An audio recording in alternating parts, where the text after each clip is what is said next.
She never expected the day that was meant to be hers would be handed to someone else, her own sister. One moment, she was preparing to marry the man she had quietly loved, and the next, she was being shoved into a life she hadn't chosen. With a man no one wanted. It began subtly. A shift in her mother's tone, a look exchanged between her father and elder sister. Then came the announcement, delivered with calm cruelty. The engagement had been switched. Her sister would now marry the gentle, well-off man everyone adored. And she would marry his half-brother. The one who was wealthy but cold, rumored to be emotionally broken and physically damaged from an accident that left him walking with a cane and a temper. She remembered standing there, mouth slightly open, not quite breathing. No one asked her opinion. No one even tried to soften the blow. "This is better for the family," her mother said, as if that explained everything. The wedding happened quickly, as if they feared she might run if given too much time. There were no joyful preparations, no fluttering excitement, no white-lace dreams. Only silence and the heavy march toward a future that felt like a punishment. On the wedding day, her sister wore a dazzling smile, arm looped around the kind man's as though he had always been hers. There was no guilt in her eyes, only victory. The younger sister was dressed in designer silence. Expensive but hollow. Her new husband barely looked at her during the ceremony. He stood tall and proud, cane in hand, but his gaze was locked somewhere far away. When they exchanged vows, he said the words without emotion, as though reading from a script. Their first night was not a celebration, but a transaction. He barely spoke, simply told her where her room was, separate from his, and left her there in silence. Days turned into weeks. Their interactions were cold and minimal. He was always away, immersed in his business empire. When he did come home, he barely acknowledged her presence, unless to critique or command. She didn't complain, not out loud. She had grown used to swallowing her voice. But inside, she was unraveling. Not because he was cruel with his hands, he was in tea, but because of the complete absence of warmth. He didn't yell, he didn't hit. He simply made her feel invisible. She had once dreamed of building a home with someone who would understand her, protect her, love her. Instead, she lived like a ghost, haunting a mansion too large for one soul. Each night, she watched the light from her sister's glamorous life shine from afar. The articles, the social media posts, the perfect marriage. Her sister beamed beside the man she was meant to marry, their love displayed like a trophy. Her heart broke anew with each photo, each post. She wondered if he ever knew, the gentle man she once imagined a future with. Did he ever question the sudden change in brides? Did he ever look for her in a crowd and wonder where she'd gone? No answers ever came. Her family no longer called, not to check on her, not to ask how she was adjusting. As far as they were concerned, she had served her purpose. They had secured power and reputation through both marriages. Love was never part of the equation. Still, she tried to make the best of it. She cleaned, she cooked, she made the home feel lived in.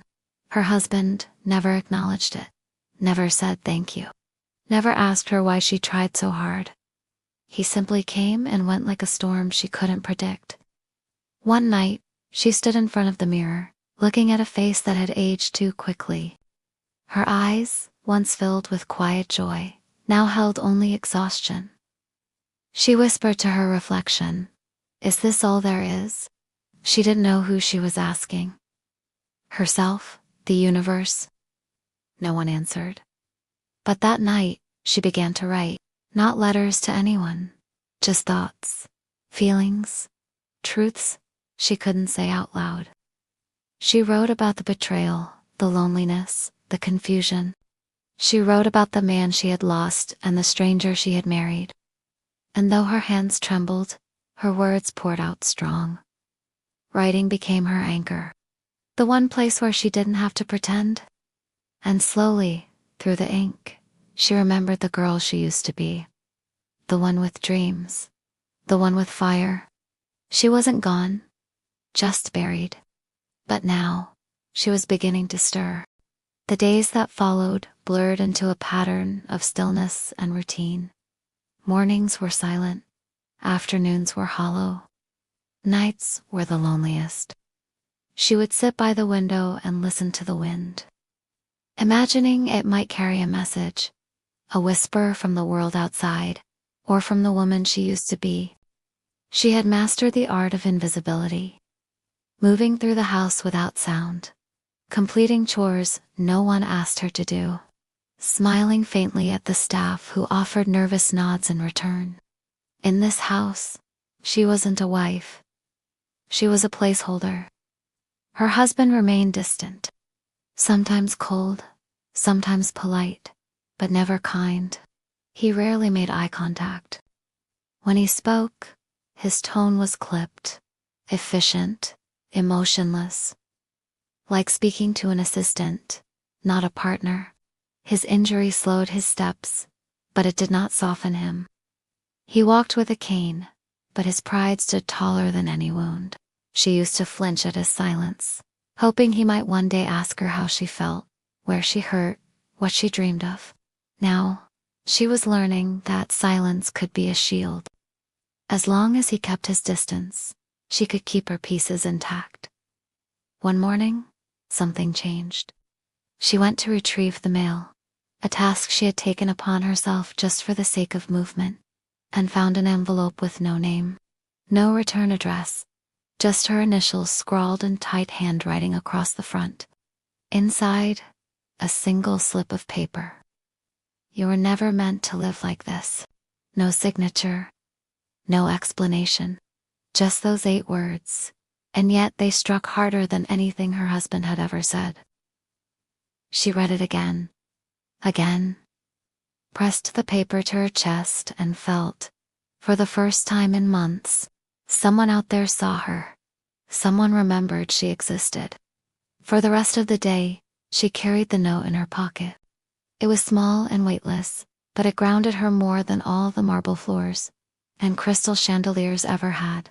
That night, as she lay in bed staring at the ceiling, the words echoed louder than the silence surrounding her. You were never meant to live like this. She whispered them aloud, then again, until they didn't sound foreign anymore.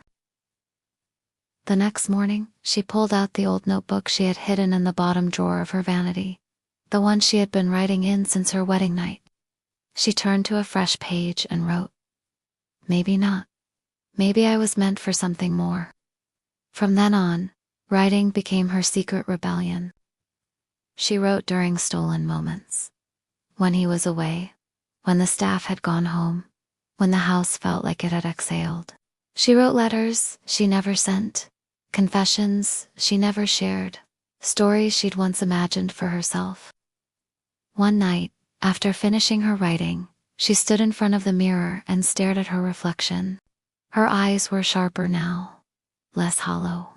She brushed her hair, applied a soft shade of lipstick, and for the first time in months, wore something other than beige. She didn't do it for him. She did it for the woman in the mirror. The one who had been lost under layers of sorrow and silence. Her husband noticed, not with words, but he paused slightly at the dining table that evening, his gaze flickering toward her for a second longer than usual. She didn't speak. Neither did he. But she felt it, a shift, however small. In the following days, he started coming home earlier. His presence remained formal, but he no longer seemed eager to escape the room when she entered. He started eating meals at the table instead of in his study. Once, he even asked if she needed anything from the store. It wasn't affection. It wasn't even kindness. But it was something. She didn't trust it. She remembered the stories she had read online during her late-night scrolling, about abusers who softened just long enough to confuse their victims, about control disguised as compromise, about cycles of calm before another storm. Still, something about his change didn't feel strategic. It felt uncertain, as if he was watching her differently now, unsure what to do with the version of her that was slowly reawakening. But she made no effort to reach for him. Not with words, not with gestures. She had learned what happened when you reach too far. Instead, she continued building the quiet world she was creating in the corners of her life. She found an online community, a group of women who had lived through unwanted marriages, emotional abandonment, family betrayal. She didn't post, not yet, but she read, and each story made her feel less alone. She researched bank accounts and financial independence. She began tutoring online in secret, using skills she had once planned to turn into a career. It didn't bring in much money, but it was hers. Each payment was a quiet rebellion, a silent step away from helplessness. Her family never called. Her sister's smiling face continued to appear in public, always next to the man she was meant to marry, always glowing with the life that had been stolen from her.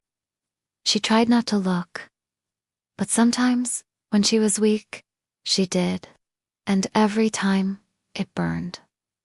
She often wondered if he ever thought of her, if he remembered the brief conversations they'd shared before everything changed. If he questioned how Azali her name had vanished from the wedding that was meant to be hers. She doubted it. He looked too in love, too unaware. But even if he had asked, what would she have told him? That she was thrown away like a pawn in someone else's game. That she lived in a house where love was a stranger, and loneliness the only familiar face. No, she couldn't tell him. And maybe, in some twisted way, she didn't want him to know. Because if he did, he might pity her. And pity was a colder cage than indifference. So she stayed silent, writing, earning, planning.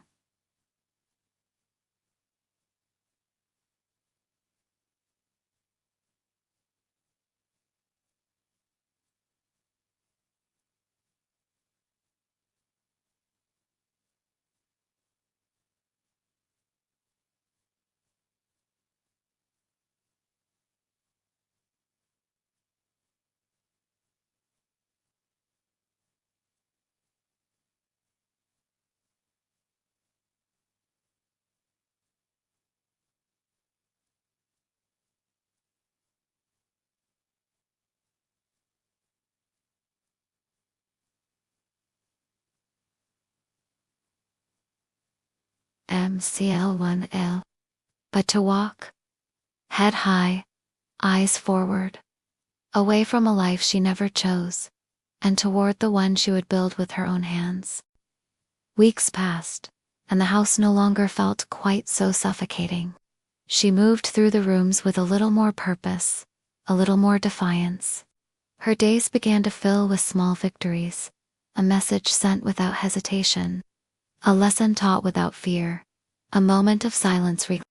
Her husband's distant presence lingered, but now it was punctuated with brief moments of acknowledgement. He no longer ignored her existence as completely. Sometimes, when she caught his eye, there was a flicker, a hesitation, almost as if he was uncertain what to do with the woman who was no longer afraid to be seen. One afternoon, she found herself in the garden, the cool breeze brushing her face, the sun dappling through the leaves. It was the first time in months she felt like the world outside wasn't a threat, but a possibility. She remembered her old dreams, the ambitions, the plans she had quietly nurtured before life rearranged itself. She had always wanted to work, to contribute, to create something of her own. Now, she decided she would try. She enrolled in an online business course, spending nights studying after her husband had gone to bed. The screens lit her face in the dark, but they also illuminated a path forward, a way to reclaim herself. At first, it was overwhelming. The flood of information, the new terms, the unfamiliar technology. She struggled, doubted, questioned whether she was too late to start. But every time doubt crept in, she thought of the note she had found. "You were never meant to live like this." Those words became her mantra, her shield against despair. She began building a small network of contacts through social media. Women who, like her, sought independence after hardship. They shared advice, encouragement, stories of setbacks and successes. For the first time, she felt connected to a world beyond the cold walls of the mansion. Meanwhile, her sister's life continued to glitter like a public display: the perfect marriage, the flawless social appearances, the seamless happiness. Yet, beneath the surface, cracks appeared. Rumors whispered of dissatisfaction, of secrets kept behind closed doors. The very man she had taken from her was said to be restless, burdened by expectations and hidden pain. She didn't allow herself to be consumed by jealousy. Instead, she focused on herself, on rebuilding the woman who had been buried beneath years of silence. Her husband, however, remained an enigma. Sometimes he was brusque, curt, his temper flickering briefly like a candle's flame. Other times, he was unexpectedly quiet, withdrawn, as if carrying invisible scars no one dared to touch. One evening, she found herself near the study door, hearing the faintest sound of him speaking on the phone. His voice was low, tense. "I can't keep pretending it's fine," he said. Not to her. Not to myself. She didn't know who he was talking to, but the words hung in the air like a fragile truth. For a moment, she wondered if he too was trapped, imprisoned by expectations, by pain, by a past that refused to let go. Yet, despite everything, she refused to pity him. She had learned that pity was poison, binding both giver and receiver in chains. Instead, she nurtured her own strength. Her lessons progressed. She began tutoring younger students online, gaining confidence with each successful session. The small income was a start. Not much, but a symbol of her growing independence. Her writing continued too, filling notebooks with stories of resilience and hope. One day, she dreamt of publishing her words, sharing her journey not just as a victim, but as a survivor. Her husband noticed the changes. One night, he paused in the doorway of her room, watching her write by lamplight. For a fleeting second, his eyes softened, a shadow of something unspoken passing through. She didn't look up. She wasn't ready to trust yet. Not fully. But she knew this was a beginning. She was awakening, and nothing would ever be the same again. The house was still vast and cold, but she no longer felt completely trapped inside it. With each passing day, a quiet rebellion bloomed within her. Small acts of defiance, subtle gestures of reclaiming herself. She began spending more time outside, walking through the nearby park under the guise of needing fresh air. The world beyond the mansion's walls seemed larger, filled with possibilities she had forgotten existed. People laughed, chatted, lived ordinary lives. She watched from a distance, sometimes daring to dream that one day, she would be part of that world again. Inside, she started setting boundaries. Little ones, at first. She stopped immediately attending to every cold demand from her husband. If he dismissed her presence, she withdrew, refusing to be reduced to silence. When he raised his voice, she didn't respond with tears or apologies, but with steady calm. She was learning that power could come from quiet strength, not just confrontation. Her writing grew bolder, her words sharper. She wrote about pain and hope, about betrayal and courage. Each line was a thread pulling her back toward herself. One afternoon, a letter arrived. This time, it bore a name. A woman who had once lived a story similar to hers. The letter was warm, filled with understanding and encouragement. It told stories of survival, of rebuilding from ruins, of finding light in the darkest places. For the first time, she felt seen. Truly seen by someone who understood. the letter became her treasure. She reread it over and over, drawing strength from its pages. Her husband's attitude shifted, too, though slowly and unpredictably. He was still distant, still difficult, but sometimes, when he thought she wasn't looking, a flicker of vulnerability would cross his face. Once, she found him sitting quietly by the fireplace, staring into the flames with a distant look. Neither spoke of the tension that hung between them, but the silence was less oppressive than before. She thought about her sister, the woman who had taken everything from her, and the life she now led. The perfect facade had begun to crack, revealing hidden unhappiness beneath. Rumors whispered of fights and loneliness, of compromises made at great cost. She didn't rejoice. Instead, she felt a strange mix of pity and resolve. Her sister had made choices too, choices that hurt others and herself. But she would not become bitter. She would rise. Her online tutoring expanded, and she started thinking seriously about a future where she could stand on her own feet. She saved every penny, every dollar, carefully planning her escape from the gilded cage. At night, she dreamed of freedom. A small apartment filled with light, books lining the walls, a life where her voice mattered. One evening, as she prepared dinner, her husband entered the kitchen unexpectedly. His expression was unreadable. "I need to talk," he said simply. Her heart tightened. Was this the calm before a storm? They sat at the table, the space between them filled with years of silence. He spoke hesitantly, words stumbling as if unused. "I know things have been difficult for both of us." She nodded, unsure where this was going. "I never wanted to hurt you. I was broken before we met, and I don't know how to fix it." His confession was raw, fragile. She looked into his eyes and saw the truth there. A man trapped by his own demons. For the first time, she felt not anger, but understanding. "Neither did I," she whispered.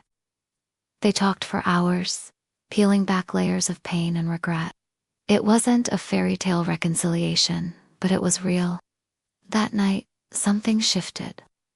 Not everything was fixed, but a door was opened. She realized that healing wouldn't come from others, not her family, not her husband, but from within.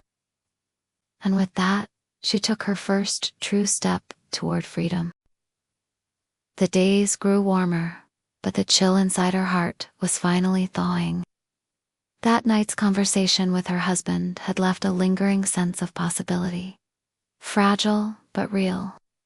For the first time in years, she felt a flicker of connection, a thread of humanity bridging the silence between them. She wasn't naive. She knew the past didn't disappear with words. Trust wasn't rebuilt overnight. But for the first time, she saw a glimpse of the man behind the walls. A man as broken as she was, searching for a way out. She began to allow herself small moments of hope. Outside the mansion, her world was expanding too. The online tutoring was gaining traction, and with every lesson, she grew more confident. She dreamed bigger, imagining a life where she wasn't defined by her marriage or her sister's betrayal. Her notebooks, once secret and hidden, now brimmed with plans. Plans for her own business, her own home, her own future. One afternoon, a visitor arrived unexpectedly. A woman from the support group, someone she had only known through letters and online messages. The visitor brought warmth, understanding, and an offer of friendship. They talked for hours, sharing stories and dreams. For the first time, she didn't feel alone. Her sister's world, by contrast, seemed to unravel. The perfect image cracked under pressure. Whispered arguments, lonely nights, a marriage strained by unspoken resentments. The sister who had taken everything from her was now fighting her own battles, hidden behind forced smiles and public appearances. She felt no triumph in this. only a quiet sadness for the woman who had chosen power over love and lost both. At home, the atmosphere shifted slowly but noticeably. Her husband made tentative efforts to include her in decisions, to share moments of everyday life. His coldness didn't vanish, but it softened into something less hostile. She learned to read the small signs: a shared glance, a brief touch, a gentle word. Her own walls were coming down, brick by brick. One evening, she discovered a forgotten box tucked away in the attic, filled with letters and photographs from before her marriage. As she sifted through them, she saw the woman she used to be. Hopeful, bright, unbroken. Tears came unbidden, but they weren't just for the past. They were for the future she was reclaiming. Her husband found her there, and instead of words, he simply stood beside her, sharing the silence. That moment marked a turning point. She realized that healing was a journey, uneven, complicated, sometimes painful, but worth every step. She began making concrete plans to gain independence, to build a life where she could be free. Not just from her marriage, but from the shadows of her sister's betrayal and the weight of silence. She was ready to claim her story, to write her own ending. The mornings now felt different. Sunlight spilled through the curtains, casting a soft glow across the room, a quiet promise of new beginnings. She breathed it in, the fresh air, the calm. And for the first time in years, it didn't feel like a fragile illusion. The house still held memories, but they no longer weighed her down. Each step she took outside was a step away from the shadows that had long haunted her. Her plans, once mere whispers in the dark, were now solid realities. She had rented a modest office in a small building downtown. It wasn't grand, but it was hers. A space where she could breathe, think, create. She had transformed her tutoring sessions into workshops, designed to empower women who had been silenced or controlled, just like she had been. These sessions were more than just lessons. They were lifelines, threads of hope woven together by shared pain and determination. Her days were full. Every client she helped, every woman who left her workshop with a spark of confidence, fueled her resolve. The words she once penned privately now spilled onto public pages. Articles and blogs were her story. Not the victim, but the survivor was heard. Her husband remained a complex figure in her life. The cold distance that had once defined their marriage was now fractured, softened by small acts of acknowledgement and rare moments of vulnerability. Sometimes, late at night, she caught him staring at her with eyes that seemed to carry regret, and sometimes, just sometimes, he reached out, not with words, but with silent understanding. She didn't expect miracles, nor did she hold on to illusions of a perfect reconciliation. Their relationship was a fragile truce, a cautious dance between two wounded souls. But it was progress. Her sister's life, in stark contrast, was unraveling. The perfect image she had projected so carefully shattered under the weight of secrets and disappointments. Rumors of infidelity, loneliness, and despair whispered through their social circles. The man she had married, once so gentle and admired, was distant, distracted, perhaps as broken as she had been. She felt no triumph in this downfall. Only a quiet sadness. Her sister had made choices, just as she had, and now both bore the consequences in different ways. She remembered the years of betrayal, the moments when she had been pushed aside, unseen and unheard. Yet, now, those memories were no longer chains but lessons.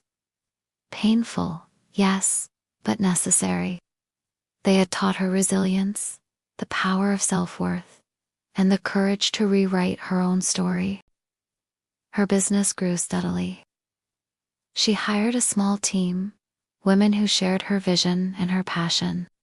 Together, they built a community, a sanctuary for those seeking to break free from toxic relationships and oppressive lives. Financial independence brought freedom, but more importantly, it brought peace. One evening, as she closed the door to her office, she paused to look back at the day. The clients helped, the progress made, the walls slowly falling around her past life. Tears welled up, not from sorrow, but from relief and gratitude. She had come so far. Back home, the house no longer felt like a prison. She arranged the rooms with care, filling them with light and warmth, slowly transforming the space to reflect the woman she had become. Her husband sat in the living room when she returned, a rare softness in his eyes. "I'm proud of you," he said quietly.